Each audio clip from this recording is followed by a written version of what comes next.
dimensional. You have all kinds of different interests, political, geopolitical coming in. So on the one hand, this is at a political level. On another hand, you can see the economic influence and especially the geo-economic influence. And then what's more, you have what is a geopolitical influence.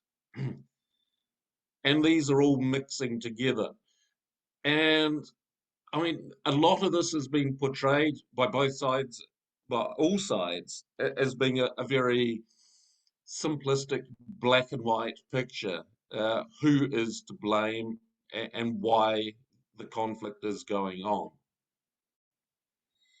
However, one should always be careful for these because normally when you have a very simplistic offer of an explanation or an interpretation, it is a false one, or at least a very selective one. Because if we're talking about the influence of propaganda, there are two ways to go about it. One is you tell a deliberate lie, and that quite often happens. But it can have dangers because if someone is caught in a deliberate lie, then their credibility is damaged. So the preference is to have the lie of omission, that is to leave parts out, especially context. And of course, this is understood in all kinds of conflicts. And what we see here in how the media, especially Western media, portray this Russian-Ukrainian war, you have what Herman and Chomsky referred to some 30, 40 years ago as being worthy and unworthy victims of war. So if we look at what the US or British or Swedish or whatever press, they are not telling people how to think, they're telling people what to think. So this is a form of psychological conditioning. And what you're having here is the next uh, mass kind of, well, it's called psychosis. You call it different things, but the aim is to get people away from an individualistic, rational thought towards a more group emotional thought. Because the problem is when people look at a conflict such as Russia-Ukraine war, and you're thinking at it from an individual and rational point of view, it makes sense why things are happening in spite of all the propaganda, all the smoke, all the fog to hide these things. But of course, that's problematic for those who are driving it, the politics behind the war. And it's much more convenient to have what is called a herd mentality. That is to get people into an emotional state because then individual rational thinking stops and you get a mass emotional response. And a mass emotional response doesn't critically think, but rather is passive and reactive to different stimuli which are sent. And the issue is around any war, the war itself is kind of like a crisis. So you've got the center of the physical event. But around that physical event, you've got these informational representations and interpretations. So these go around the crisis. They define for the audience what the crisis is, why it is, how to solve it, these different questions. Now, if we look at that, the actor that is best able to control these informational flows is better able to, how we say, construct, if we want to do it, the reality. And that is how people perceive and react to the information. And this, if we like, is the basis for engineering public consent. Because when we look at news, news is not something random, it's not something objective. But when news arrives, it arrives at a certain point in time, in a certain format, with certain narratives to engineer public consent. So there is nothing accidental in this process. So, I mean, if we get what is happening now, you have this approach. It's a rather militaristic approach to managing the news content and therefore how news is seen. So this idea of information domain dominance is what we call it. And so this is to create this unified vision and to exclude any other interpretations or descriptions or analyses of what is actually happening. So, for instance, there have been a few scholars because it's been quite a purging or an attempt to purge anyone who tries to actually understand what is happening and especially if this contradicts the narrative. And one of the ways of doing this, for example, if we got John Mearsheimer, who is a realist geopolitician within the field of international relations. And he's been saying, as have others, that this Russia Ukraine war is going to happen at some stage soon. And he is on public record saying that as early as 2015. I would say it's been even earlier than that. But anyway, so now, of course, there was a campaign to silence him. He's based in the University of Chicago, so he's pretty brave in the United States, especially in a liberal area, to speak out like this. And so university students gathered and they petitioned the rector of the university. We demand that John Mearsheimer change his thoughts on why the Russia-Ukraine war is beginning.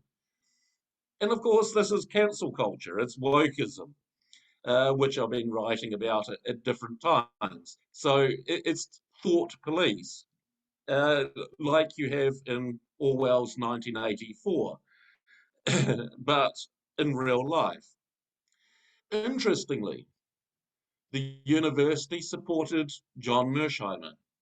They said they support the university as being a place of free thought and expression, and that uh, a, it should not be an activist. It should be an informer of what is happening, one that is not vested in activism, and that John Mearsheimer is entitled to his thoughts and not to have it changed.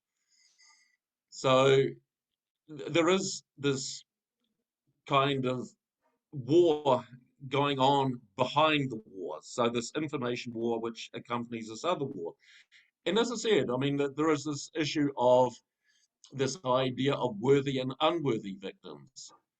And this is coming out very clearly in these expressions by Western journalists. Now, these mainstream liberal journalists, I think it was PBS reporter who said, well, because people are saying, well, okay, why should everyone be concerned about this Ukrainian war? There are lots of other wars going on, and there are other wars historically, contemporarily.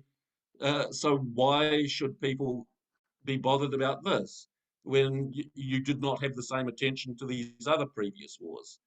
Well, the answer was very illustrative.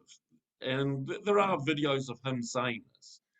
He said that Ukrainians are, quote, more European, more democratic, and this is happening in Europe, whereas Middle East wars have been going on forever, so they're used to it, and you kind of go, it leaves you speechless. because if we look at the implications of this deeply racist and this kind of superior racial talk where one ethnicity is superior to the other and not acknowledging the fact, well, it's not Arabs that are starting the war. It is European powers and the United States that are causing these wars. So that there is a complete lack of self-awareness and just this a case of believing your own propaganda, and which is quite a scary state to be. And as I said, I mean, this is a point not about this war starting on the late February. This war started a long time earlier. I mean, there's been a road to it continually. I mean, if we look back to 1989, this I think can even be described as the beginning to where we got today. I mean, the very beginning.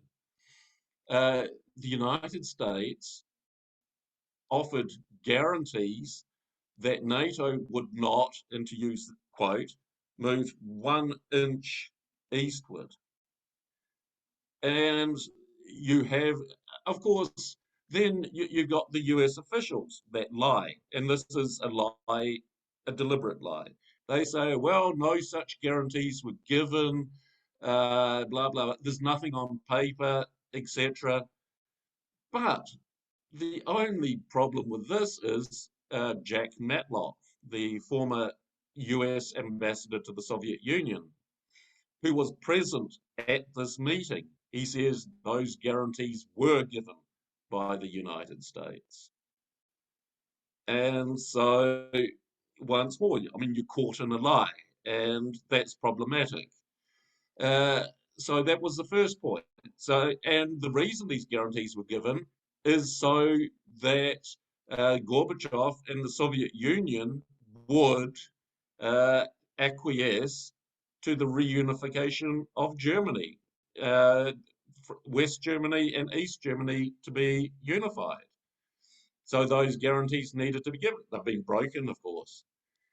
And then if we fast forward to 1997, so this is after the Cold War, and this is during US unipolar hegemony and this so-called Fukuyama's end of history, when you had these different political and geopolitical assumptions that the West, as they called it, had won the Cold War.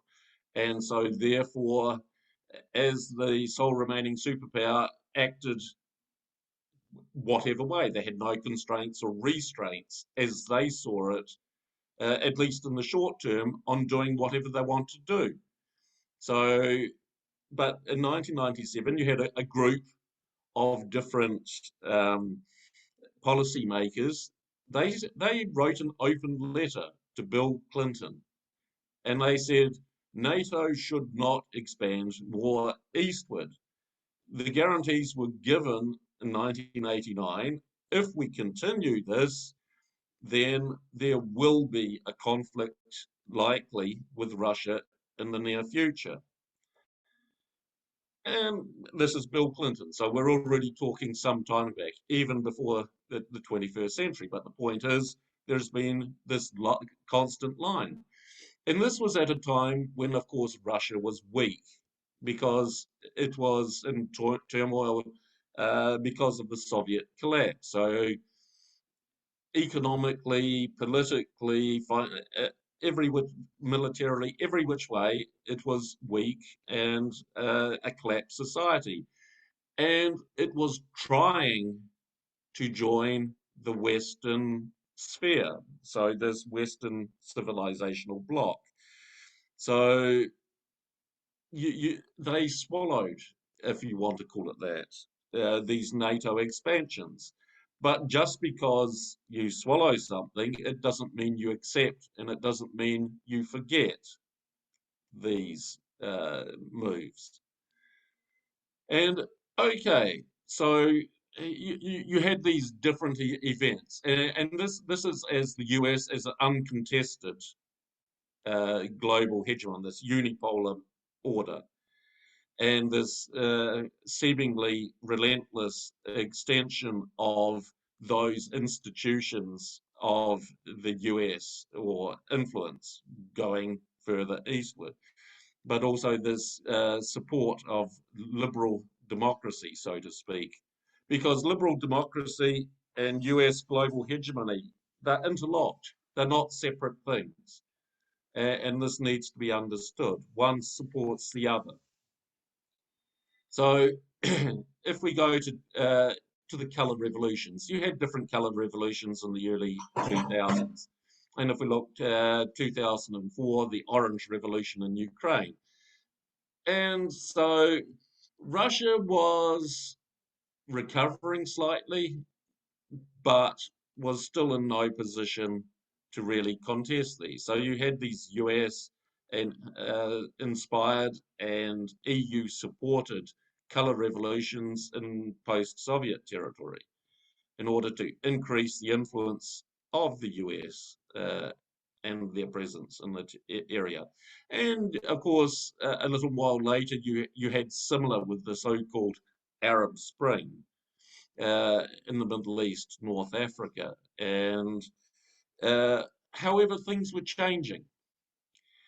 And I think some of the main changes are that the US was becoming weaker because it had been engaging in wars of choice in the so-called global war on terrorism, which, I mean, the effects do not match the brand name because terrorism has increased massively ever since they have done that. They have not won one single war. The wars of choice of the US have drained the political capital. It's drained the economy. It's drained the morale of US armed forces. And it's enabled other actors to become more engaged and more successful. If we look at Middle East, North Africa, the US is greatly marginalized. Uh, well, even if we go back to 2012, and then if we go to about 2015, things were changing.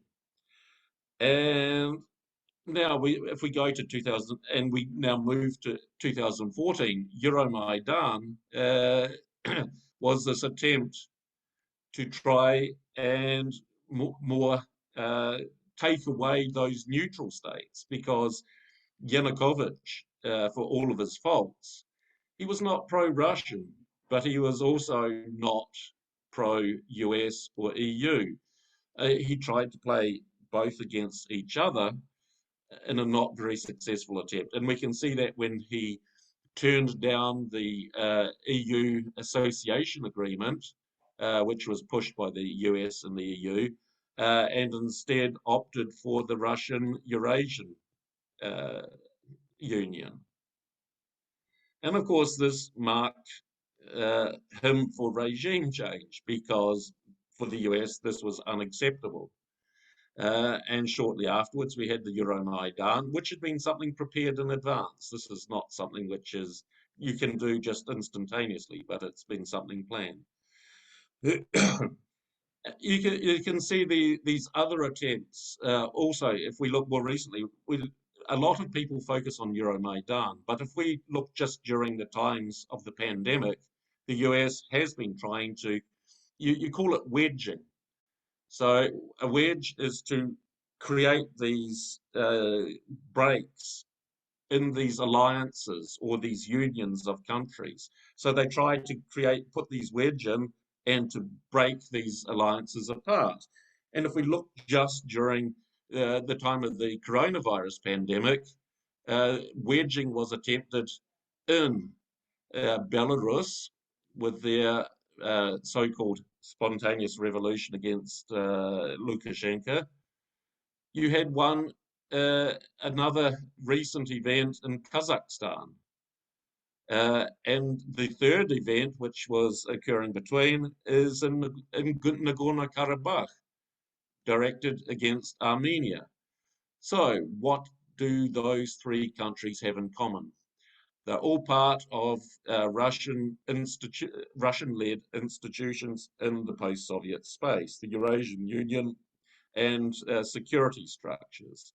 So this is an attempt to try and isolate Russia. It's not, you've got this facade of democracy, sovereignty, etc.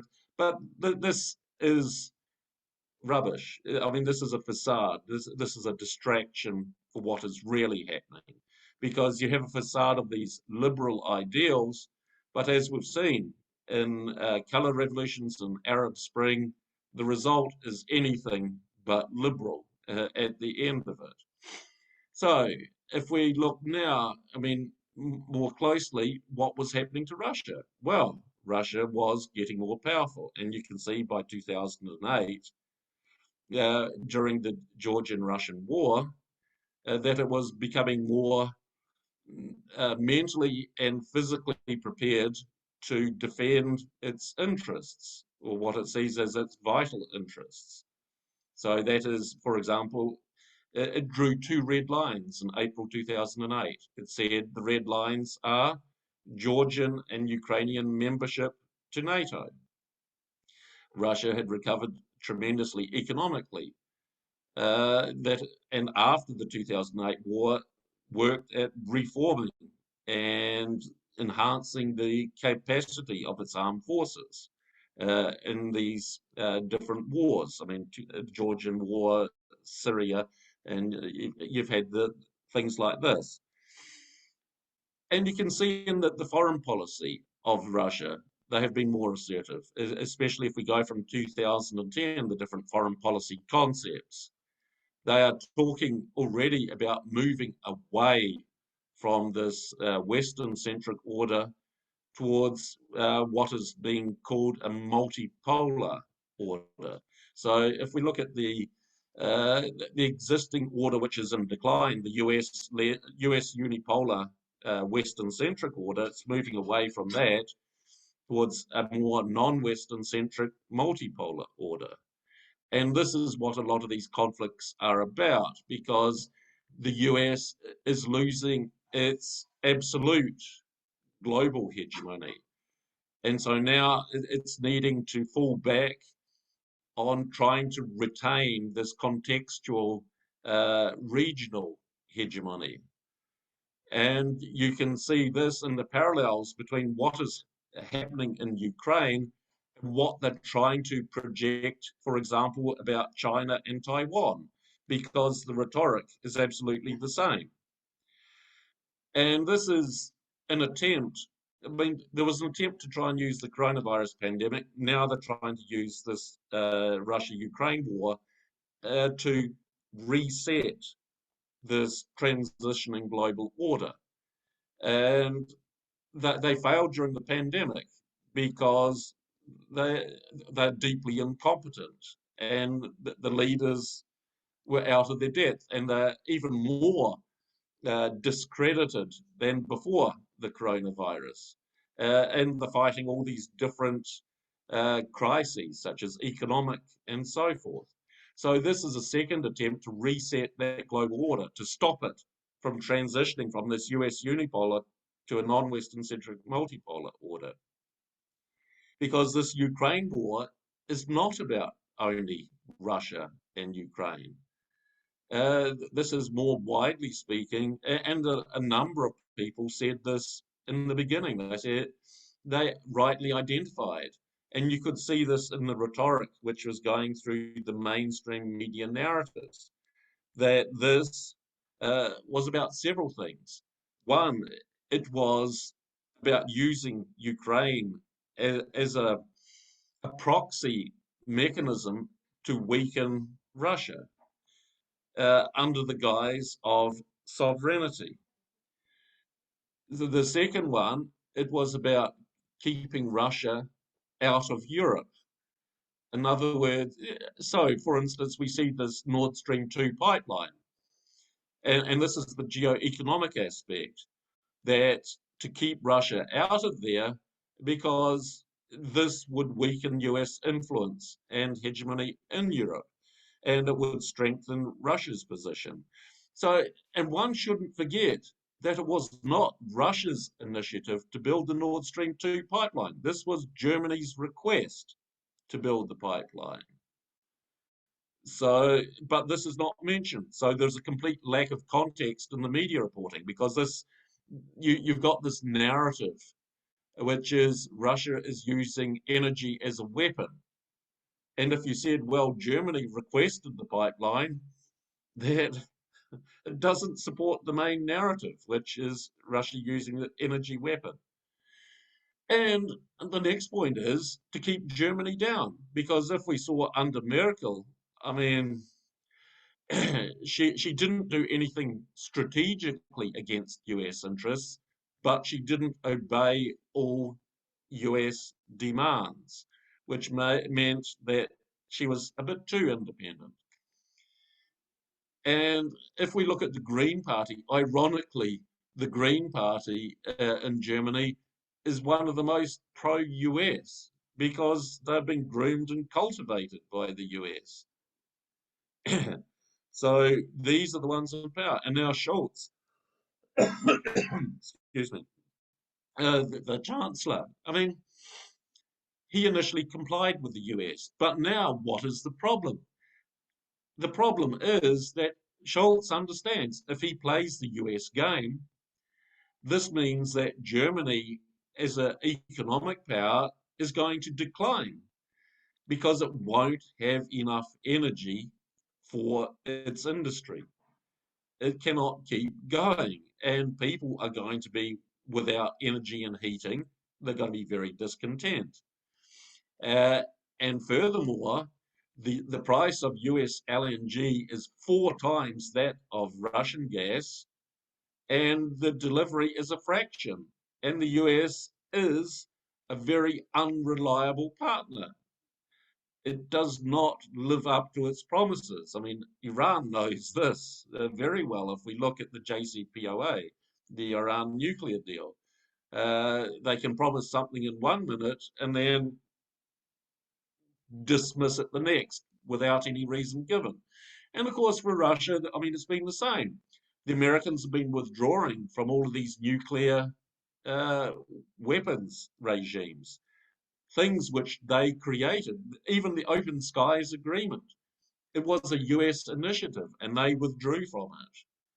So, what does that signal to Russia as an actor? It signals that the US is up to something and that something is directed against Russia. Of course, you don't get this in most Western analyses because if you say things like this, you will be cancelled and attacked. Not the message, but your character.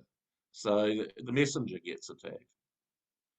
So coming to this point, I mean, yeah, this conflict didn't start just then. And I mean, it's pretty clear that you've got this Cold War mentality as well, still prevalent in the US and the West, because there are these assumptions from 1980 that when the Soviet Union was a much larger global superpower, but it was disconnected from the global economy. And so there was a chance there, and motivation to isolate it further, and it did affect it, those sanctions for Afghanistan. And if we look at that, they think that this is possible to do today, the US especially. The only problem is that Russia is not the Soviet Union. Russia was integrated into the global economy. And this idea that you need to be integrated in the global economy to exist has already been refuted. Two countries in particular refute this assumption: Iran, Cuba. You, I mean, so this belief in this almighty power of sanctions is a false one, but it's also a dangerous one because of the assumptions that by imposing these sanctions, that it's going to be a one-way pain, like it was in 1980. But it's not, because Russia is much less now, but it was much more connected to the global economy. So when you start destroying those ties, you start affecting your own economy. And this is obvious now. The only problem is for the Western economies are so shaky anyway because of economic mismanagement, decades of this so-called neoliberalism, which has decimated economic capacity and capability. So now, and of course, this was exacerbated already during the pandemic when the measures there reignited these crises in the Western economies. So this is once more going to be doing that. And you have these assumptions. Russia is going to be isolated member of the global community. Well, no. If anything, if we look at what's happening, it's actually having the opposite effect. And looking at this, you can see this in the way that countries in the UN vote on these issues. And you can see the split between the Western centric order of the US unipolar hegemony compared with the multipolar order. So, okay, you have the US and its vassal and client states voting to condemn Russia, but you have massive economies like China, like India, and lots through Asia, the Middle East, Africa, Latin America. They're not. So it's going to be interesting to see where this goes. I'm beginning to think that perhaps this might not go the way of crushing Russia because this multipolar order, I mean, China knows that if this happens, that this is wedging against China and China's security. Because if Russia goes, that's more hostile territory on China's northern border. So it's not going to be a passive partner. And you can see this because they're creating and integrating Russian banks into their equivalent of SWIFT, the system which the US cut off Russian banks from international trade. So one can already see this. And okay, so they're going to embargo Russian oil. Okay, where are they going to get that kind of supply? And this is the irony, because all of these targets of American regime change for decades are the names that come up. Iran, Venezuela, uh, and these kind of countries. So, and when the price of gas or petrol in the United States is the price it is, one can already see that this is a huge shot in the foot, which I was telling about before, the economic effects of doing what they're doing. They're no longer safeguarded because Russia is integrated into the global economy, or was, I should say. And also, I mean, if we look at the price of urea fertilizer, it's gone from something like $260 US a ton to over 800. So the cost of everything is going up, and the economy is shaky. And the point is, if we look at what this is what is happening, the longer this goes on, the more damage is done not only to the Russian economy, which to a large extent is safeguarded because they've already been going for a decade about withdrawing, safeguarding against such sanctions in the future. So this is the issue. I mean, Russia is one of the largest wheat producers. They're self-sufficient in food. The West is cutting off, well, to use the expression, cutting off their own nose. And Russia is somewhat safeguarded. They are now an agricultural producer, as before the Crimea In 2014, they were an importer. They've become self-sufficient in food.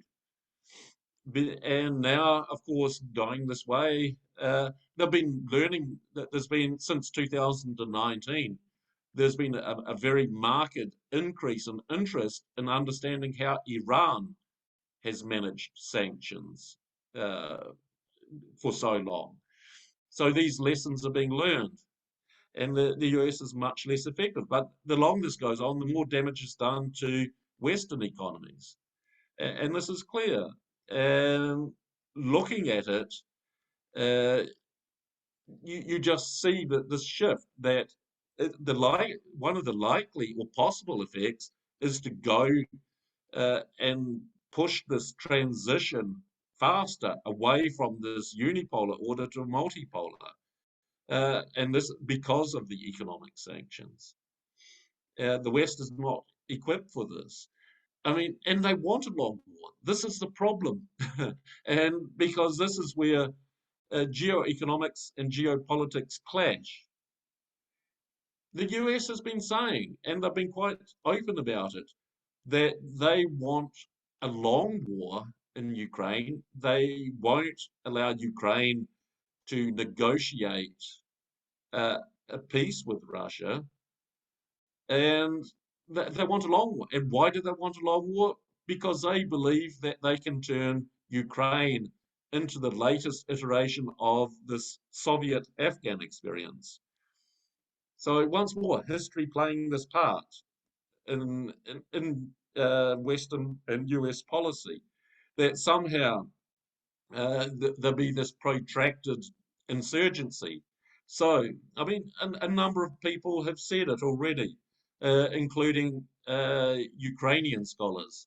The United States is prepared to fight Russia down to the last Ukrainian. So, uh, of course, Iran understands this historically too, because if we go back to 1980, then the United States and the West was prepared to fight Iran down to the last Iraqi. You have these historical parallels which are clear, and that didn't work well for the West either, and it certainly didn't work well for Iraq, which should understand. I mean, Zelensky should understand what happens to US client states. That they never do well. Um, and you could see this, I mean, how he was getting pressured because he has no free space to act according to Ukrainian interests. And this was even before the war started, because this war talk was starting to crash the Ukrainian economy, which was already weak. And I mean, it got to the point where you had a hostile conversation between Zelensky and Biden, and because Zelensky didn't agree with Biden's talk about imminent Russian invasion. And he even, at one point, demanded proof of this imminent invasion, which was not given. So, this idea of sovereignty is, oh, well, it's not actual. I mean, there are different points. They say this is about Ukraine's sovereignty. But once more, context is left out because the US does not bring up things like the taped talk, which is on YouTube, between Victoria Nuland and the American ambassador to Ukraine, where Nuland said, "We want this person in the Ukrainian government. We want that person in the Ukrainian government. We don't want this one." And yet they're still talking about Ukrainian sovereignty. It doesn't exist. I mean, if we want to go further and perhaps even more uh, connected to the issue, when Joseph Biden, now president of the United States, was demanding the sacking of the Ukrainian prosecutor general because he wanted to investigate Hunter Biden for his different, if we put it politely, irregularities in his financial dealings in Ukraine. This is not sovereignty.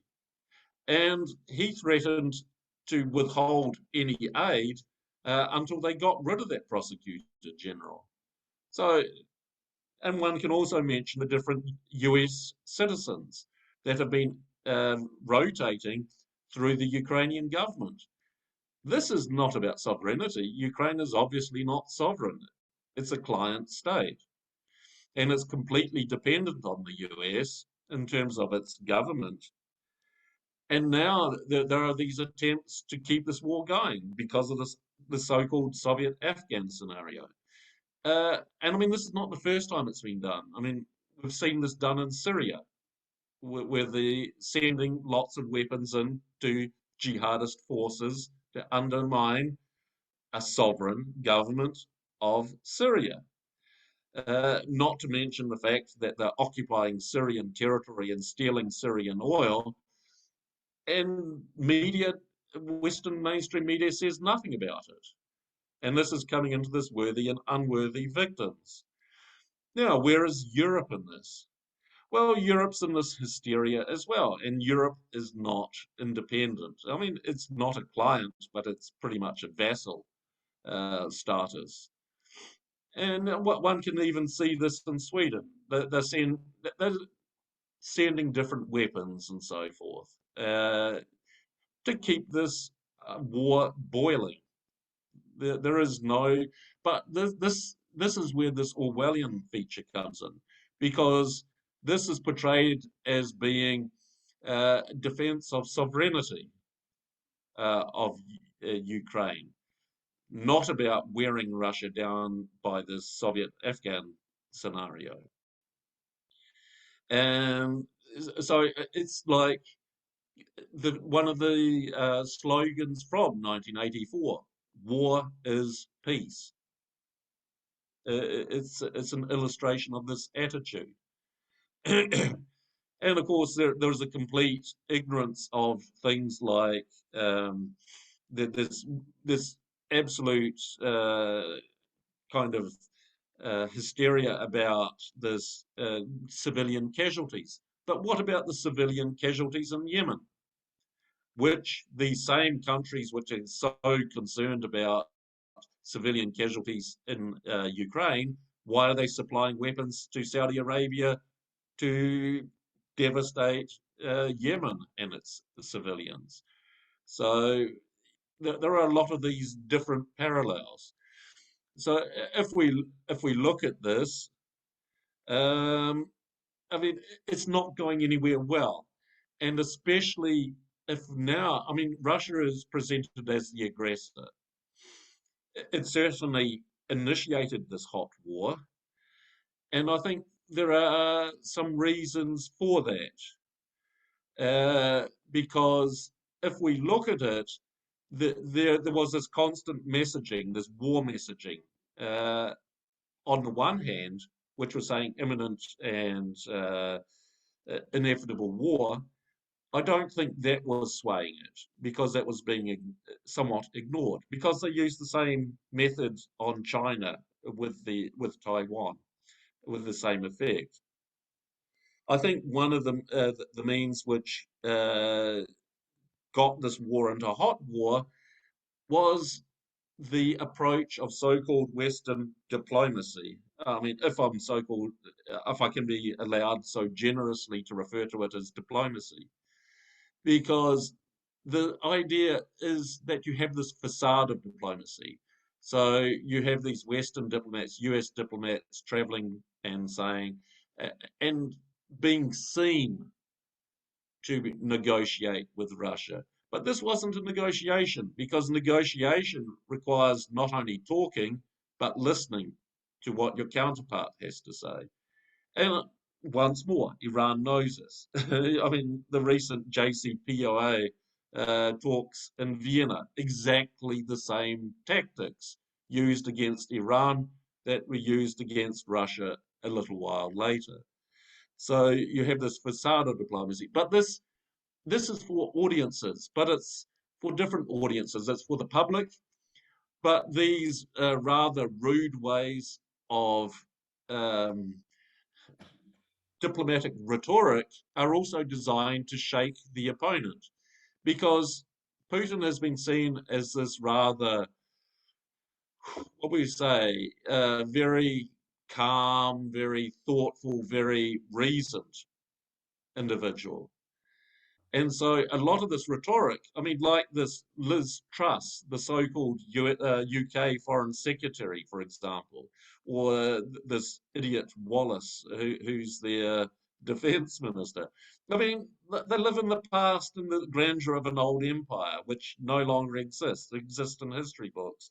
But Wallace, for example, talking openly, you can see the video of it, where he's surrounded by a few UK soldiers, what little is left of his army, and saying, well, jolly good, we will show these Russians, blah, blah, blah. We will have another Crimea, 1853. And if we remember Crimea then, there was also a charge of the Light Brigade where the British got massacred. But yeah, one doesn't want to be too detailed on historical lessons. But this attitude, but Liz Truss, I mean, she was ignorant, and that's putting it politely. Talking about Russian, you know, why doesn't Russia give back these cities like Voronezh and so forth, which have never been Ukrainian ever historically? And one can say, and if we look at the leader of the free world, I mean, he's come up with some gems of public statements. I'm not sure if you heard in Iran that recently he has made at least two very, should we call, interesting public statements.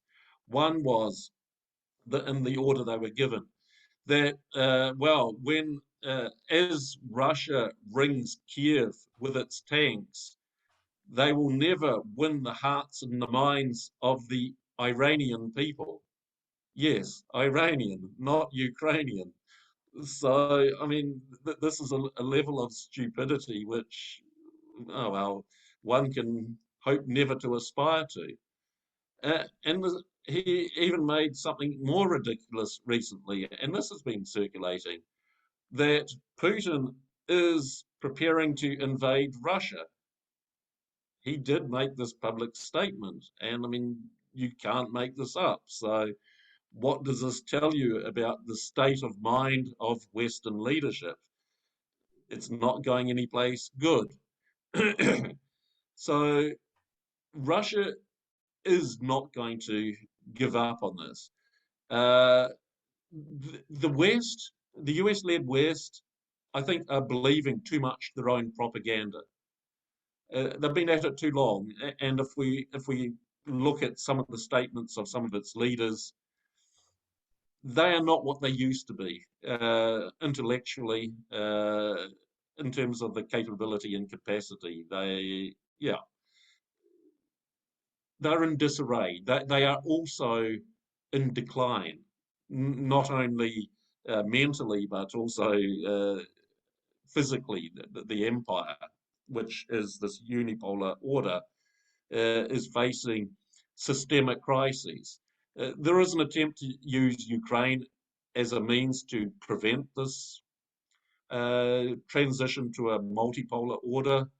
But if we look, I mean, it's too much belief in your own propaganda. I mean, so, I mean, people were saying, I mean, what Putin's aggressive. He put his nuclear forces on highest alert possible. But why would you do that? And the answer is clear. At least two military figures in the US and Lindsey Graham, uh, a policymaker, have talked openly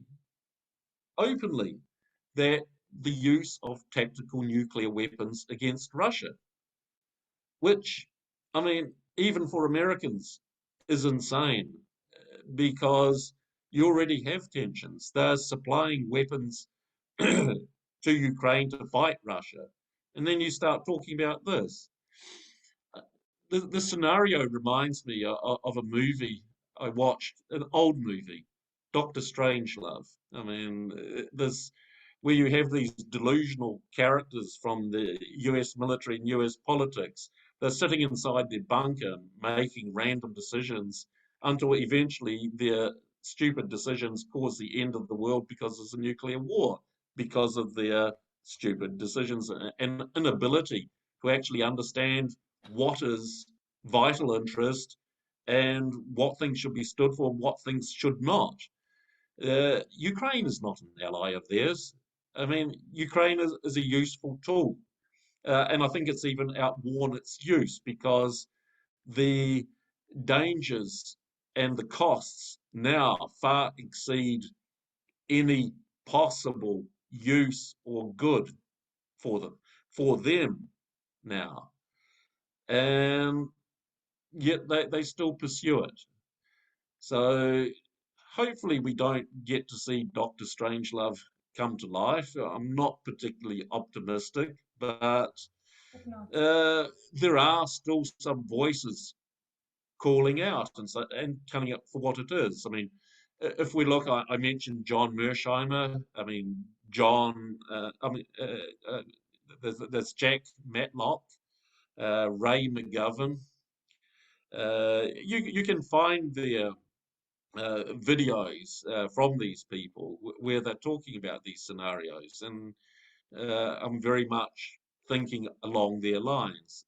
You've also had previous warnings from academics in Europe, such as Richard Sakwa from the United Kingdom.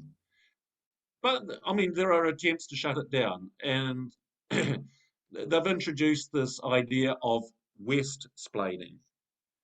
So this, I mean, you've heard this. Well, hopefully you are protected from these strange Western ideologies in Iran, but there is this feminist ideology called mansplaining. That is this idea that uh, that man that the male is imposing their kind. There's this kind of sense of injustice and justice, and these kind of rather Marxist ideology of this particular branch of feminism, uh, and they apply this to Westsplaining because this is they're blaming the West, blah blah blah, when this is solely a Russian issue. So this is about blame. Who is to blame? The perennial, eternal question, I'd even say. Who is to blame for the current situation? Because rather than talking about interests and outcomes, they are using these emotional things, which hides those realities and facts. So rather than saying, okay, Russia does have its own interests, which are not the interests of the United States, they say Russia is the aggressor and Russia needs to be punished. Russia should act like the rules-based order, as they call it. And of course, this rules-based order is the same ones that are randomly making up the rules as they go along to suit their momentary geopolitical interests. So I will start finishing on that note. I am, it's in Ukrainian interests that this war not go on because of Ukrainian casualties and the effects that it will have on Ukraine. I mean, I understand why Ukrainian citizens are fighting. They're fighting for the defense of their motherland. They're not fighting for politicians. They're not fighting for the West. They're fighting for their own survival. So, and I understand why Russia is fighting. If Ukraine had been successfully turned into a client state fully, and the Ukrainian military were about to go into Donbass, which is before the Russian invasion, which is completely omitted from Western media reporting, then it's over for Russia because I mean, if you look at all the weapons going in now, the West is not neutral. It's not non-aligned. It's part of the conflict. Uh, but I mean, you can see some hesitancy. I mean, Hungary, for example, has said, "I don't." Orban has said, "I don't want weapons going through or over Hungarian airspace." We are not part of this conflict. And if we look at Tucker Carlson, I mean, he's a critic. He says, okay, Russia did something bad, but we're doing things even worse and more dangerous. And it's not necessary. It's not in US interests to get involved.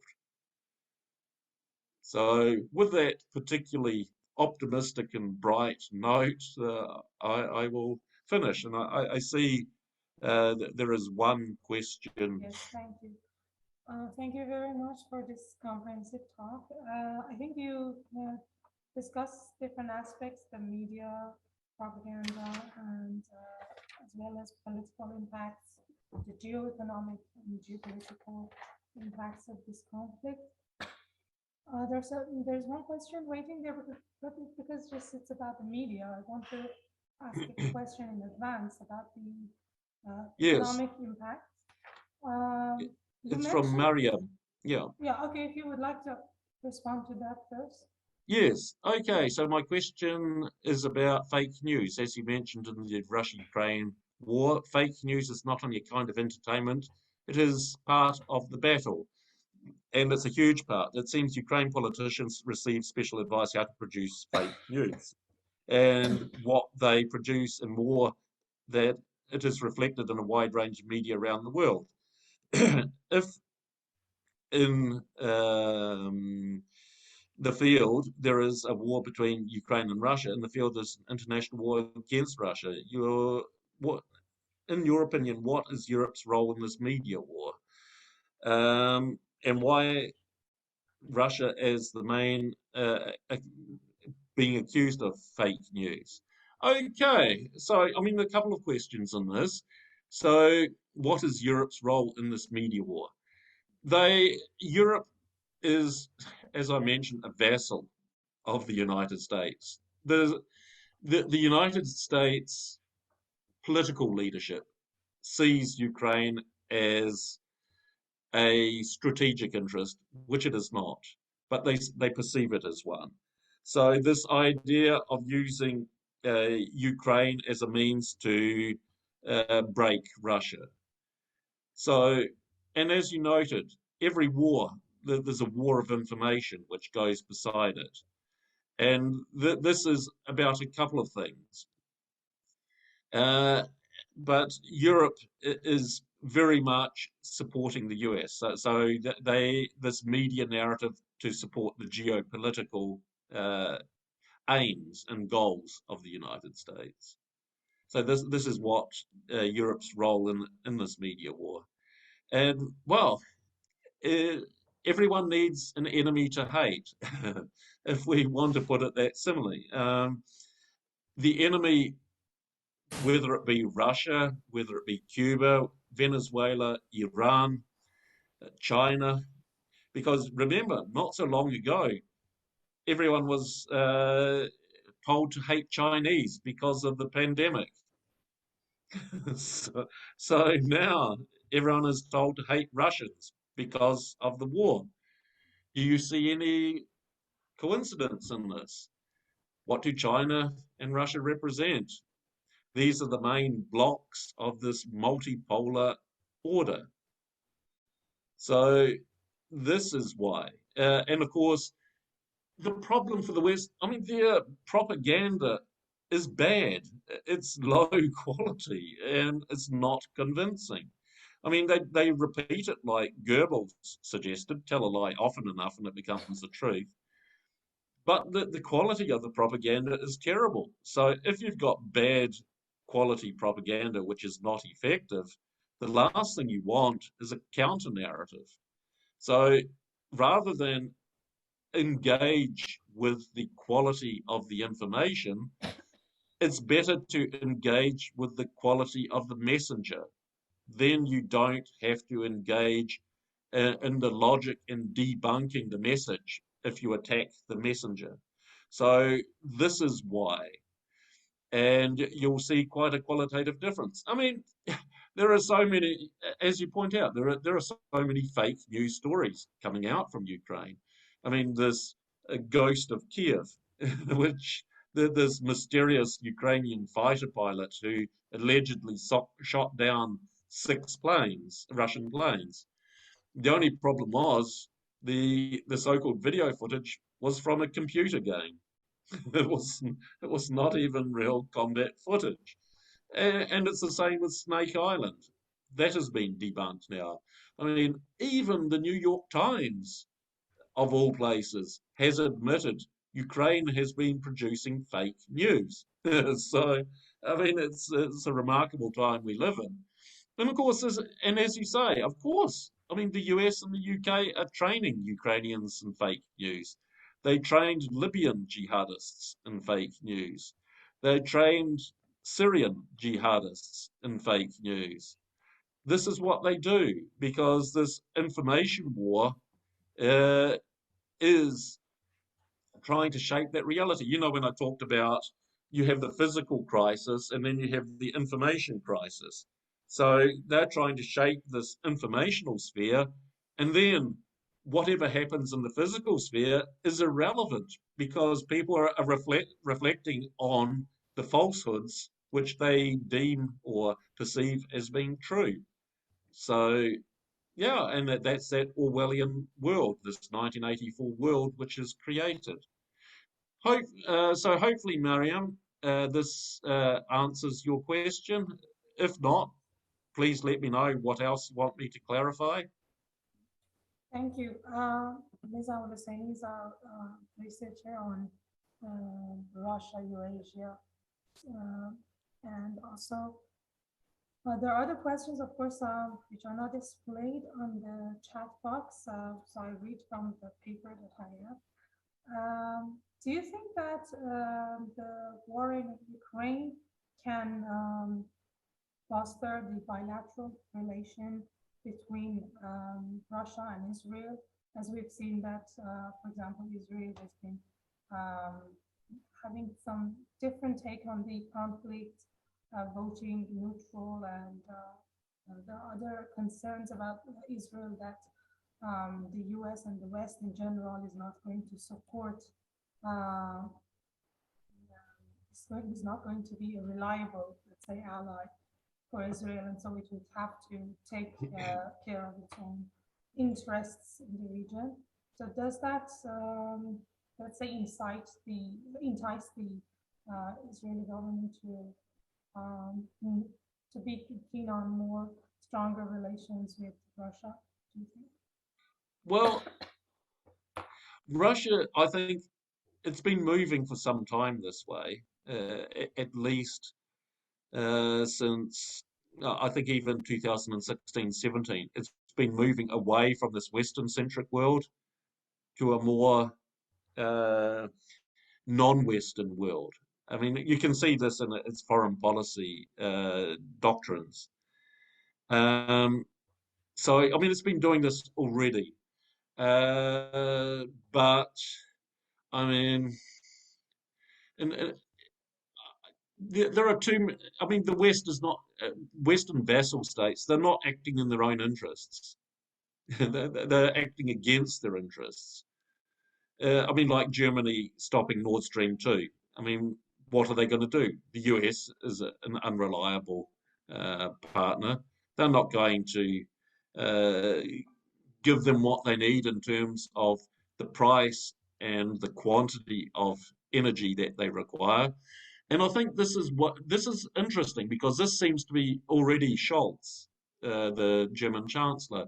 He seems to be having a double take on this because he seems to understand that if he acts, I mean, this is like Zelensky when he understood that if he kept on playing that US game, that the Ukrainian economy would collapse. If the Ukrainian economy collapsed even more, then he might be ousted by a popular revolution. But if he did not, if he stopped playing the US game, then he might have a color revolution from the United States and be toppled.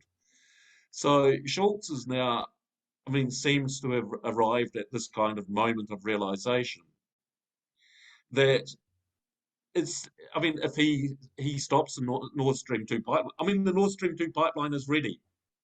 It's complete. It's just a matter of technical legal issues to turn it on. And I mean, if we're looking at this idea of bad Russia, one should also mention that gas to Europe is still traveling through Ukraine. It hasn't stopped. So, I mean, you have a war between Ukraine and Russia, but Russian gas is going through Ukraine to Europe still. I mean, it's a weird kind of war. But anyway, back to Schultz. This idea, he now knows that this is going to be a huge problem for him because if Germans start running short of energy and paying massively more for energy, they're going to be very discontent, and rightly so. Uh, so, I mean, then he faces the same problem. Uh, because if we remember, I mean, the Americans were not shy about spying on Merkel. I mean, the NSA got caught spying on Merkel. I mean, this wasn't the Russians. This was the Americans, if you remember. So, I mean, you got all these different incompatible interests. So, on the one hand, national interest and national politics with what the US is demanding, they're completely incompatible. So, if that answers your question, it creates a highly unstable situation, but a very so-called interesting one.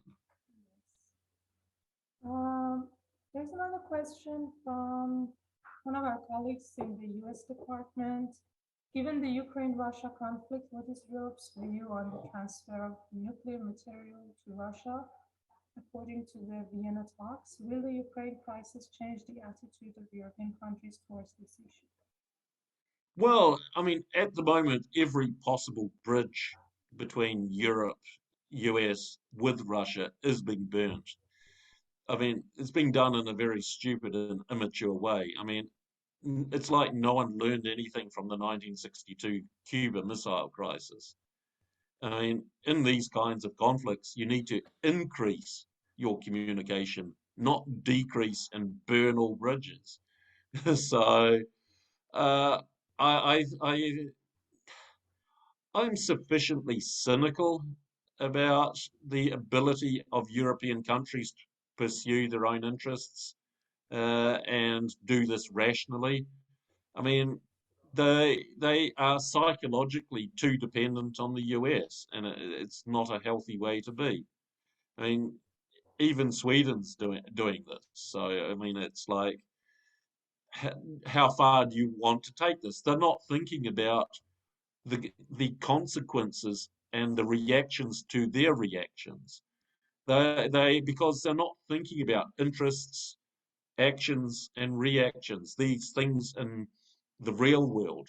They're talking about these emotions, these values, these kinds of justice and injustice. I mean, this is the same nonsense which they have been using to justify regime change in Libya and what they tried unsuccessfully in Syria. So this is, yeah.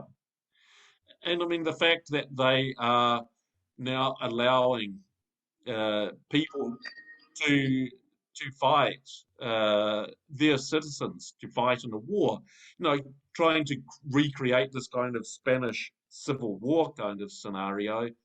I mean, it shows that they're not neutral and they're not having their own interests. That they seem to have lost all concept of playing a sensible game and one which doesn't escalate. Because I mean, they're talking about de-escalating it, but everything they do is about escalating the conflict. So Sorry, I hopefully, think the question is about the transfer of nuclear material. I think it has to do with the idea yeah. Well, about Iran, yeah, negotiations. I understand that, but I think this may end up being a victim of that. But of course, it doesn't matter because now the issue is, would Iran trust giving that materials anywhere else? I don't think you would you? Would you? because, I mean, how they're behaving, the West in particular. Everything they've done, Europe and the United States, has been in bad faith, not only to Russia, but also to the JCPOA negotiation talks. So, sorry to interrupt you. This also leads to another question that I have myself about the effect of the crisis on the general nuclear negotiations, the Vienna talks. As we've, for example, heard in the news, of course, suppose this is not fake, that the Russians are asking for a kind of guarantee from the US in order Yeah, to play a role in the Vienna talks. yeah, asking for guarantees from, they'll never get those guarantees from the US. It's not going to happen because the US is still living its 1991 moment.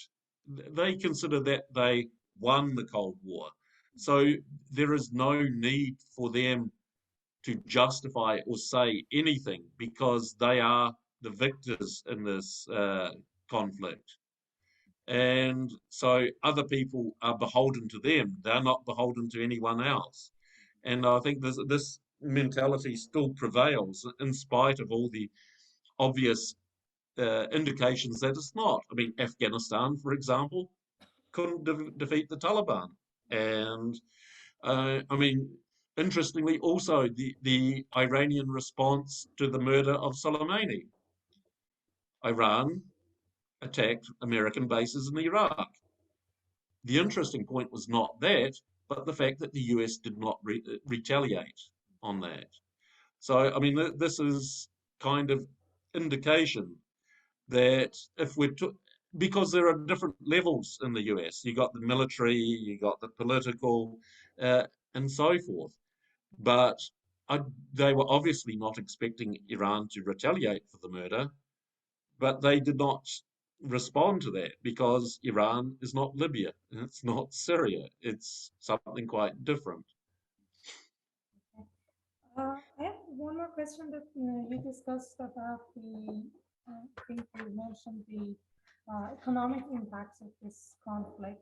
You said that even if that's the West is going to intends to impose or inflict a kind of harsh economic effects on Russia, it's going to back, let's say, um, back turn to its own economy. It's going to affect Yep. the Western economy even in a severe way. My question is, could you say that the West did not anticipate this kind of impact on its own economy, or are the efforts that the US and Europe have now, for example, especially the US, about replacing the Venezuela oil, for example, I don't know, talking to Qatar and other Mm. countries with large gas supplies, LNG supply, to kind of replace that let's say, deficit that has been created by this war, or Mm. the possible deficit, let's say, or the impact on the oil price, the gas price. Okay.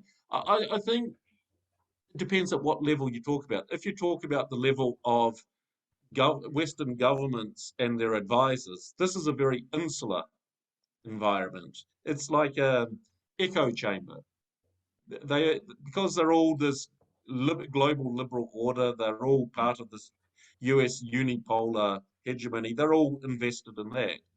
So if you talk to them, they will not see the effects coming because they still believe that US is how do they call it, an exceptional actor, indispensable, and they believe their own propaganda. They will not see this coming. If you talk to other people outside of that bubble, they see it coming. Of course, it's going to hit them, and I mean it's already hitting them. It's only the propaganda stream is preventing most people from understanding that yet, because when the effects get too severe, no amount of propaganda can hide the damage done. Uh, that answers your question? So you mean that there are various opinions on it? Some people, some There believe are that. different opinions. Oh, If you go in these liberal governments, they believe their own propaganda. They don't see it. mhm. If you go outside to those independent thinkers, those who are, what are they called? Westsplainers or whatever kind of garbage you want to call them, they see it very clearly. I got a question from Yes. Davida. So I have Yes. another question. What do you think of the political and media manipulation of atrocities and human suffering for how effective can it be promoting so-called humanitarian intervention by NATO? In other words, will it just stay an information war tool to gather consent at home and part of a broader campaign against Russia, or will it escalate as a propaganda tool to the elite to justify military intervention, given that has historical precedents? Oh, it's an interesting question because it has many dimensions and possibilities because it's different moving parts to this. The first one, yes. I mean, they're using this same garbage, this humanitarian intervention, this aspect. One is completely inhumane, and the other is completely humane. This binary, polar propaganda, and they have used this before. I mean, Libya, Syria, uh, different things like that. I mean, they've used it again and again. They used it in Serbia. I mean, former Yugoslavia. So um, it's been a constant thing. But interestingly, I mean, of all people, even Stoltenberg, the Secretary General of NATO, who I do not rate very highly in terms of his ability to understand things, understands clearly enough any war between NATO and Russia will end badly, which is why they did not impose a no-fly zone like they did over Libya, like they did over Iraq, these questions, because this makes NATO move from being an indirect and covert participant in this conflict to being a direct and overt participant in the conflict. And I mean, yeah, I mean, you got those armchair warriors who say, oh, well, just send those American A-10 ground attack aircraft and just shoot up those 40-kilometer long Russian columns. But I mean, they've been sitting on the armchair too long and watching too many American movies because, I mean, they've been around since the 1970s. Do they really think that Russia, or even the Soviet Union before it, has not taken into account measures to counter and shoot down these rather slow and cumbersome aircraft? This is not Iraq. This is not Libya. This they'll be cleaned from the sky pretty quickly. But of course, you always have the another couple of issues. I mean, a couple of rather cognitively challenged Western politicians, whether they just go along with these emotions and feelings and say, well, we have to do this, or alternatively, they push Putin too much because, I mean, the calculations from Russia are different now than they were even in January because they've pushed the Russian leadership, especially Putin. And to use the expression, he is rather irritated. And when you irritate someone, you move them from a rational to a more emotional state. And then on top of that, if you not only move them to emotional state, but you try this media manipulation and say, well, he has nowhere to go. We're going to put him in on international criminal court, etc., etc. Then you move someone who's already in an emotional state uh, that seems to be they want to push him to a thing where he feels he has nothing to lose. So this is not going to go well because, I mean, you're pushing someone psychologically along these lines who has about 6,000 nuclear weapons at their disposal and pushing it like, I mean, this is beyond stupid. I mean, this is something completely different. I mean, I would have said in January there is no chance of nuclear war. In fact, in January, I was saying that there is there's a very remote chance of a Russia-Ukraine war. I was not alone. There are a lot of people who are predicting the same, very much more informed and knowledgeable than I am, who said the same thing. So what has changed? And I think this is the psychological pressure they've been putting on Putin to make him more, less rational in his moves. Of course, I mean, this is like suicidal to do, but I mean, this is the level that the West is now operating at. They're not acting according to logic or own interests or even self-preservation. They want something completely different. Okay, sorry, before we continue with the rest of questions in the chat box, one of our colleagues has raised hand and he would like Yes. to pose his question directly to you. Okay, so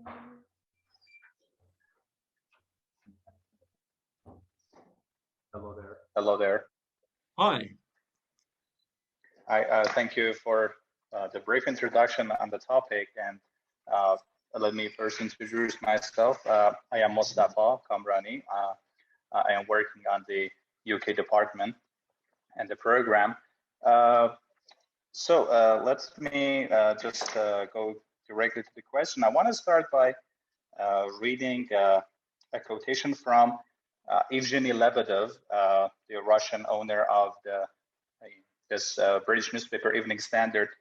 He recently published an article on his newspaper saying that as a Russian citizen, I plead with you to stop Russians killing their Ukrainian brothers and sisters. As a British citizen, I ask you to save Europe from war. And we hear more of the same things from actually so-called Russian oligarchs by the Europeans, that after they're being sanctioned, they are trying to, things like condemning war, or they are speaking out for the Ukrainian, and things like this happening. So how much do you think, if we take that this is not a fake story, as you just said, how much do you think it will be helping toward ending this crisis before it's getting worsened? Well, first of all, one needs to understand what is the intent, what is the intended effect of these public mea culpa, I should say, because I mean, the message is not whether to stop or continue the war. They're going to have zero effect on this. What it is they're trying to virtue and value signal the West. It's like a plea for clemency. Look, we're good Russians. We're not for the war. Please don't punish us because we're with you. So, I mean, this is the intent and the effect of the communication, not whether it is about war, anti-war, etc. But of course, I mean, if you ask a lot of people in Ukraine, a lot of people in Russia, or even Russians in Europe, they have relatives in both Ukraine and Russia. So, I mean, it's a very divisive situation for them because, yes, I mean, the political borders of the country do not separate the families, but because you've got blood across all kinds of borders. But the problem is now, I mean, you have the war, which is breaking that blood tie in some cases. So that answers your question. To continue, I wanted to know if what the West is doing to sanction these people would be any helpful, really, because as long as we know they're actually economical interests are endangered by the sanctions from the Western world over the people. So this would help the crisis to be over sooner than expected, because you just mentioned that Russia is going to continue this war no matter what. Sanctions are not a question. This is punitive. This is Western politicians wanting to be seen to do something. It's ineffective. I mean, it's like what effect have sanctions had on Iran for regime change or Cuba? They don't affect because the interests remain. That you don't do this cave into this coercive thing. I mean, Putin's made it clear you can't buy me off, you can't coerce me off. It's no longer a factor in the decision making. So, because things have moved past that, they've used this card too many times, and it's not an effective one to begin with. Thank you very much. You're welcome. Thank you. So we have a question from, yeah. So my question. Is a public researcher in the South Latin American desk for the U.S. Department. Okay, my question is about Latin American region and Venezuela. As you know, US officials recently visit Venezuela for imports to help replace, in your opinion, possible practically US replace Russia by Venezuela in order to handle. Yeah, exactly. Because you point out there are some dilemmas and contradictions there. So, I mean, would Venezuela also trust the US is another point, because it's not that long ago they sent the mercenaries over there, those US mercenaries, to get Maduro. I mean, there was that case. And I mean, China, definitely. This is a big factor, and this is part of this issue. This declining Western-centric order and a rising multipolar order. And China is becoming an increasingly important part in that, as well as this issue. I mean, this whole US regime change in Venezuela, and then all of a sudden this. I mean, they've been trying to regime change for I don't know how long now, and with this character of theirs, what I've forgotten his name, but yeah.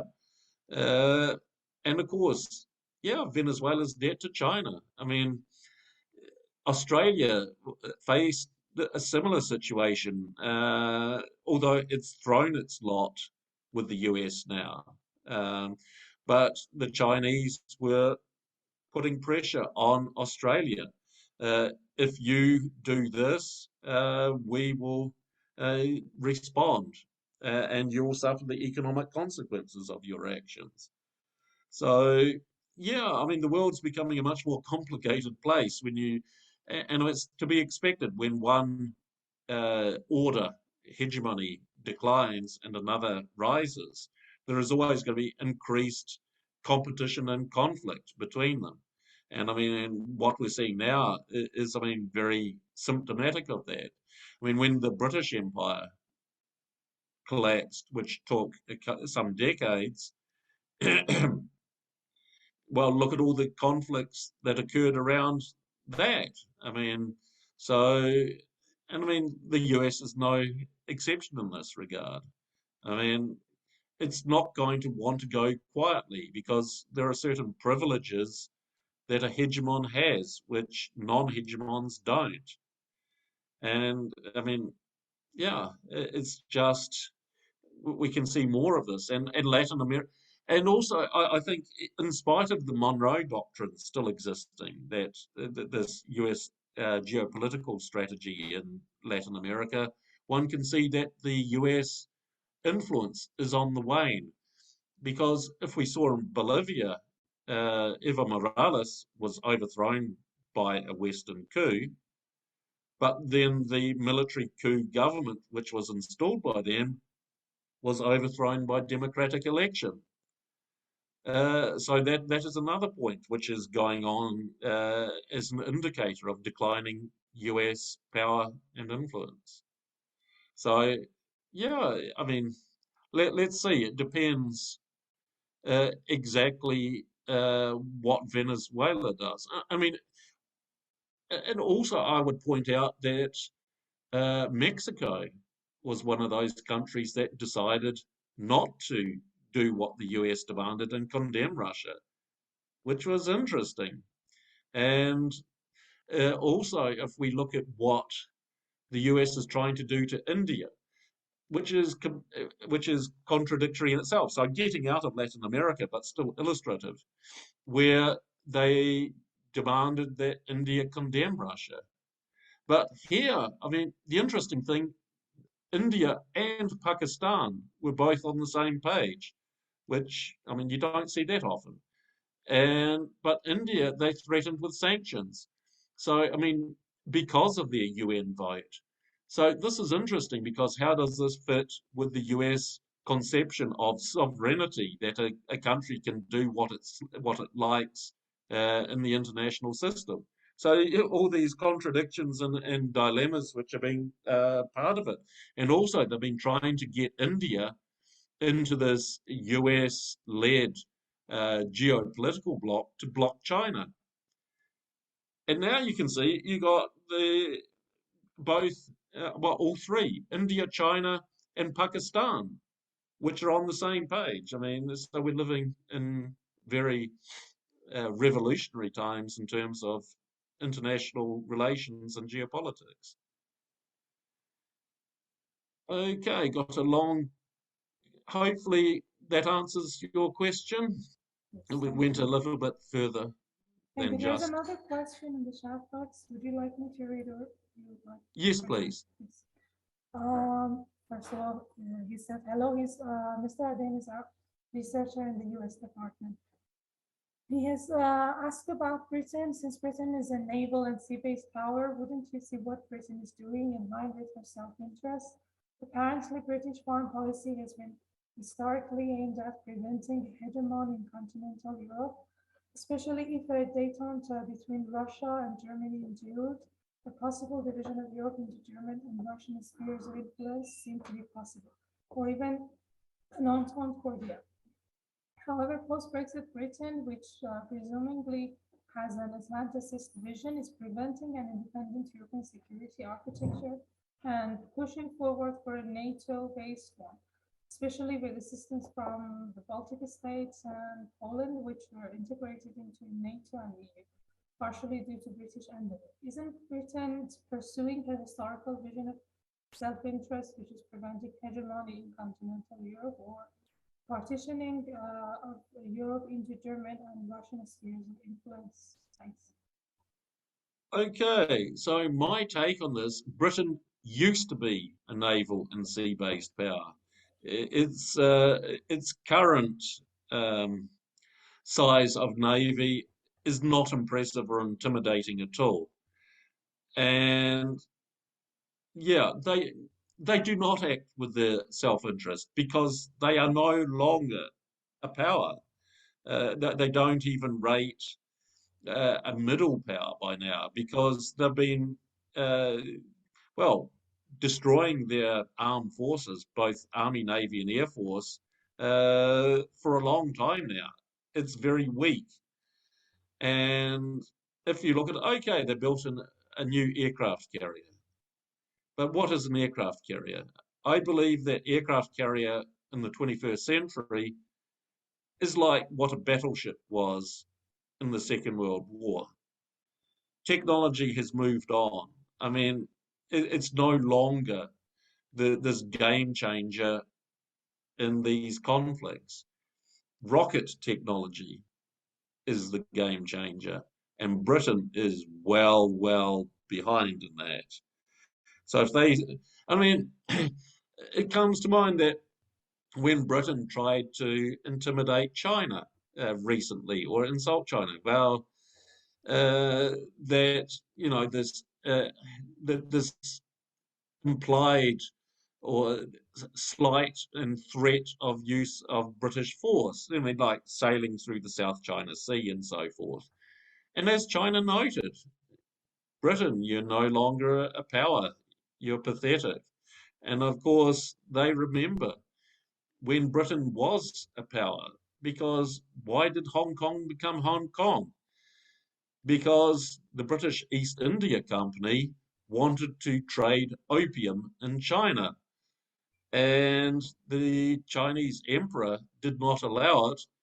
And the British went to war to force the Chinese emperor to allow Britain to sell opium in China and create drug addicts. And as part, they won the war and they annexed Hong Kong. Of course, most people don't understand that in history. They don't know the background. China knows the background and they don't forget that, even if they don't say anything at the time. So, I mean, what is Britain's self-interest? I mean, they don't have one. They don't articulate it. Uh, I mean, I'm a product of the former British Empire. I was born in New Zealand, raised there. So I understand these concepts of rule Britannia and all of these cliches and slogans. But these are cliche slogans. Britain has an effect. No, well, Britain is not behind this concerted reaction to Russia. It's a tool behind those driving the reaction, because Britain has basically become a colony of the United States, and I say that as someone who understands and has lived through this mentality of the system of colony and colonizer. Um, so, I mean, you got someone like Boris Johnson. I mean, yeah, um, he's from the British upper class.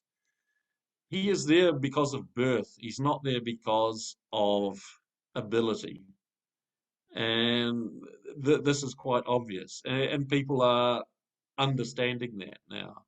So Britain is assisting the United States. Of course, Britain has a history of this, I don't know what you call it, Russophobia, moral panic about Russia.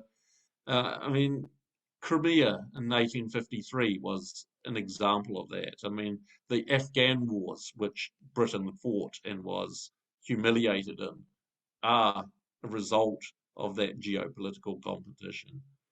But, I mean, Britain is tied to the US. It's not so much tied to Europe.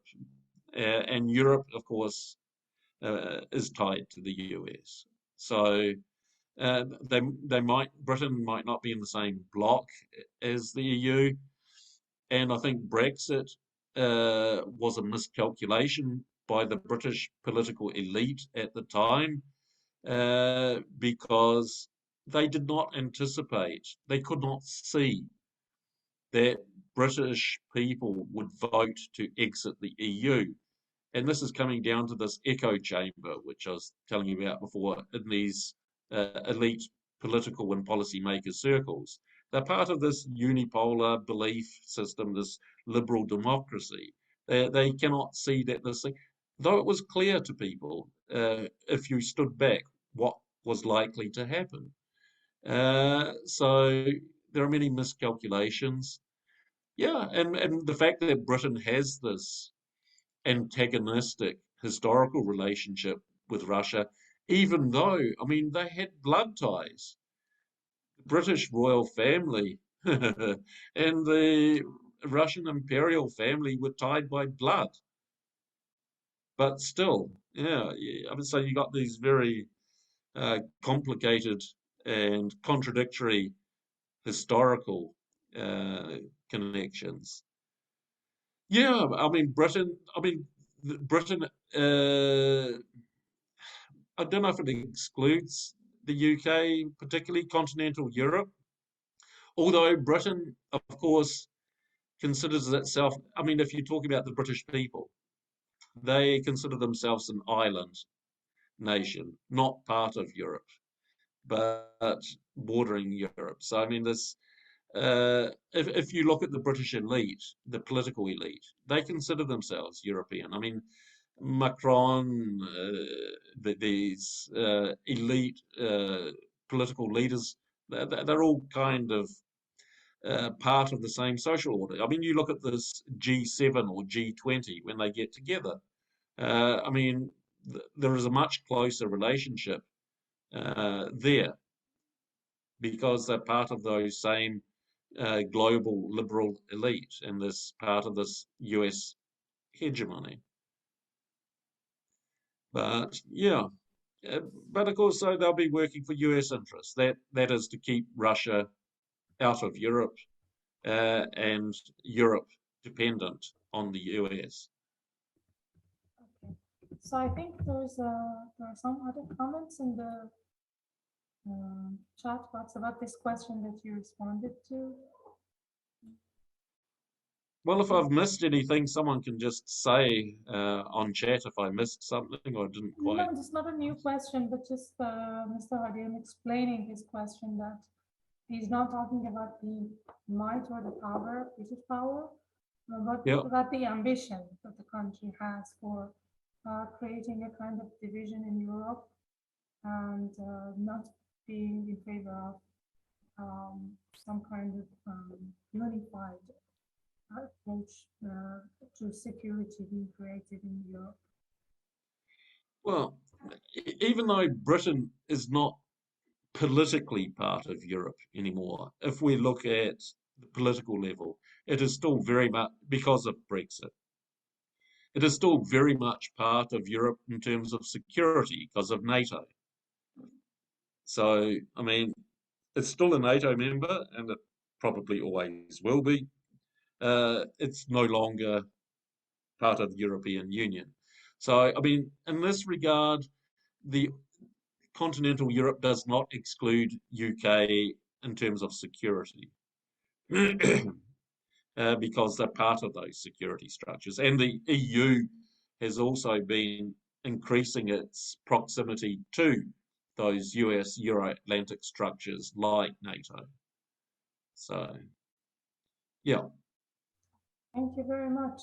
So I don't think there are any further questions. If you have any further comments, points to add. Well, hopefully I gave something new yes, to consider. Yes, it was very informative. Thank you indeed.